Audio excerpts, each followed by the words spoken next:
Les éditions Mine de Rien présentent La Minute de Rien. Olivier Saladin, comédien, interprète le conte à fable de Christophe Tastet, Les chèvres du descendant de Monsieur Seguin, tiré du livre Contes à fables. La légende raconte que Monsieur Seguin eut une descendance après la publication des lettres d'Alphonse Daudet. Près d'un siècle et demi après la triste aventure que vous connaissez, il se trouva qu'un membre de la famille avait hérité de la maison ainsi que de la passion de son ancêtre pour les chèvres. Dans l'intervalle, il est notable que le loup avait disparu du paysage et que l'espérance de vie des petites ruminantes à cornes avait considérablement augmenté. Pourtant, il se disait, ça et là, que le prédateur, discrètement, avait fait de sa réintroduction dans la région sa priorité. Vivant chichement, mais placidement du fromage produit, Christian Seguin avait un troupeau d'une vingtaine de têtes, l'aidant à oublier une retraite qu'il n'était pas décidé à prendre. Il n'avait de toute sa vie eu que des moments de bonheur à partager avec elle, dans une solitude qui avait toujours été sienne. Ces derniers temps, il apostrophait souvent ses protégés en leur lançant « Alors, comment vont les dernières petites chèvres du dernier Monsieur Seguin ?» Et elle lui répondait, complice et en chœur, à coups de « mais ». Il avait poussé la malice de ses ultimes années de vie à nommer les deux dernières nées Renaud et Blanquette. Celle-ci avait bien entendu eu vent de l'histoire familiale et s'amusait de cette vieille chronique en gambadant dans les prés de Christian Seguin, au-delà de l'enclos des aubépines et du pieu de jadis. L'espace qui leur était alloué valait leur liberté. Pourtant, un regard, parfois tourné vers la montagne, faisait naître l'envie. Et si la légende disait vrai? Et si l'herbe était vraiment plus tendre là-haut? Y rencontre-t-on encore toute cette multitude de fleurs et de plantes de naguère? Y a-t-il encore de charmants chamois prêts à courir le guilledou? Nos deux consoeurs convinrent qu'il fallait en avoir le cœur net, jugeant par ailleurs plaisant d'avoir à jouer à se faire peur. Afin de se rendre inutile, elles parvinrent à cesser leur production de lait. Un matin, comme le vétérinaire ne savait à quel diagnostic se vouer, hésitant à pouvoir expliquer le phénomène, les deux chèvres s'avancèrent disant dans leur jargon « Écoute Christian, on s'ennuie un tantinet les babères ici. On a envie de se les décourdir un peu là-haut dans la montagne.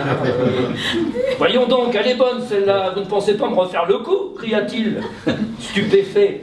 Portant à sa bouche une pilule pour le cœur, il s'installa aux côtés de ses chèvres. « Renaud, Blanquette, vous ne songez quand même pas à une ânerie pareille. Surtout que j'ai besoin de vous, moi, ici. Mais, cri-cri, deux chefs de plus ou de moins, on revient demain matin. Allez, juste un petit pont de sortie là, de 24 heures. Vous ne vous amusez donc pas ici? Mais si, mais bon, si on peut s'amuser là-haut. Mais malheureuse, vous n'avez pas entendu parler du retour du loup dans la région? Vous vous souvenez de ce qu'il a fait de vos ancêtres, non? À deux, nous sommes plus fortes. Si elles ont résisté jusqu'au petit matin, on peut résister jusqu'au soir suivant. Nous avons quand même deux paires de cornes à lui offrir. Des folles. Elles connaissent l'histoire, elles savent que ça peut recommencer, mais elles veulent y retourner. Eh bien non, cela ne sera pas. Au news, comme vos mères. Et Christian Seguin emporta ses chèvres dans l'étable toute noire. Mu par une colère ancestrale, il fit preuve d'une certaine constance dans l'atavisme. S'il verrouilla la porte à double tour, il oublia la fenêtre ouverte. Alors, à peine était-il retourné à ses pilules que les petites s'en étaient allées. Quand elles arrivèrent dans la montagne, ce fut la désolation générale. Des campeurs, randonneurs, pique-niqueurs mal élevés n'avaient laissé que boîtes de conserve et autres détritus sous les sapins et châtaigniers. Les jaunets d'or se noyaient sous les vieux papiers. L'herbe, les campanules, les digitales, les fleurs sauvages avaient le goût des fumées des usines construites dans la vallée. Pas davantage question de rouler dans les talus, une décharge sauvage d'immondices et d'objets rouillés s'y trouvait. Elles détournèrent leur regard dans la plaine vers la maison de Monsieur Seguin. C'est vrai, qu'elle avait l'air, comme le disait l'histoire, bien petite, et que de si haut, on ne serait pas loin de se rêver reine du monde. Mais à cette pensée près, ce fut une sale journée pour nos chèvres. Au lieu de rencontrer, comme espéré, une troupe de chamois au plus bel effet, elles croisèrent une harde de sangliers qui ne manquèrent pas de les bousculer sur leur passage sans la moindre des politesses. Bon, on va dire que ça ne peut pas aller pire, dit la Renaude. Pour sûr, on les collectionne, là, reprit la Blanquette. Soudain, la bise se leva, la montagne devint grise, le soleil s'était couché, la vallée s'était emplie de brouillard, seule en émergeait à peine la fumée de la cheminée de la ferme de Christian Seguin. Un vol de chauves-souris les frôla. Surprises, les deux amis se jetèrent dans les pattes l'une de l'autre, puis des cris déchirèrent la forêt. Elles pensèrent au loup. Ce n'était pas possible, ça ne pouvait pas recommencer. Au même instant, une cloche tintinabulait au loin. Christian Seguin essayait de les ramener une dernière fois à la raison. Faisait les hurlements dans la forêt. « Revenez, ou je vous en colle une bonne !» sonnait la cloche. Grelottante de froid et de peur, les petites chèvres ne savaient que faire. Si elles avaient encore eu du lait, ils l'auraient caillé. Comment retrouver leur chemin entre les immondices et le brouillard? La cloche ne tintait plus.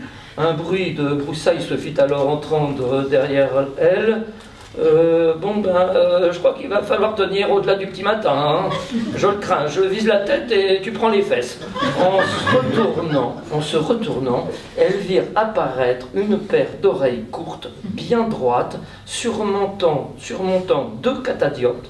Une seconde paire d'yeux apparut, puis 5, puis 10.